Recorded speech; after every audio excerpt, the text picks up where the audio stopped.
Hello guys, അപ്പം ഞാൻ ഇന്ന് നാട്ടിൽ പോവാണ്. 1 വീക്ക് ഇവിടെ നിന്നിട്ട് ഞാൻ നാട്ടിൽ പോകുന്നു. ഭയങ്കര എക്സൈറ്റഡ് ആണ്. പോകുന്ന വഴിക്ക് നമ്മളൊന്ന് ട്രെൻസിൽ കയറിയിട്ടുണ്ടായിരുന്നു. പിന്നെ അവിടെ നിന്ന് ഒന്നും വാങ്ങാണ്ട് നമ്മൾ തിരിച്ചിറങ്ങി നേരെ പോയി ടിക്കറ്റൊക്കെ എടുത്ത് ഫുഡ് കഴിച്ച് നേരെ പ്ലാറ്റ്ഫോമിൽ വെയിറ്റ് ചെയ്തിരുന്ന്.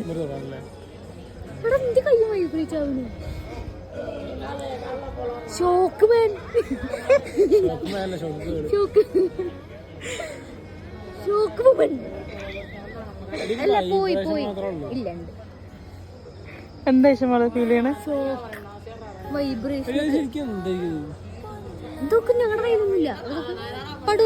അതെന്ത് പ്രതിഭാസമാണ് എൻ്റെ കയ്യിൽ ഷോക്ക് വന്നത് എനിക്കറിയണ്ടായില്ല. പിന്നെ അപ്പത്തിന് നമുക്ക് ട്രെയിൻ വന്നതുകൊണ്ട് നമ്മൾ ട്രെയിനിൽ വേഗം കയറി. നമ്മൾ ജനറലിൻ്റെ ആയിരുന്നു ടിക്കറ്റ് എടുത്ത്. 2 സ്റ്റോപ്പ് കഴിയുമ്പോഴത്തേക്കും നമുക്ക് സീറ്റൊക്കെ കിട്ടി. ഇതന്നെ നമ്മൾ പാലക്കാട് ജംഗ്ഷൻ എത്തിയിട്ടുണ്ട്. അവിടെ തന്നെ അതിന് കൂട്ടാൻ വന്നു. So that's it guys, by.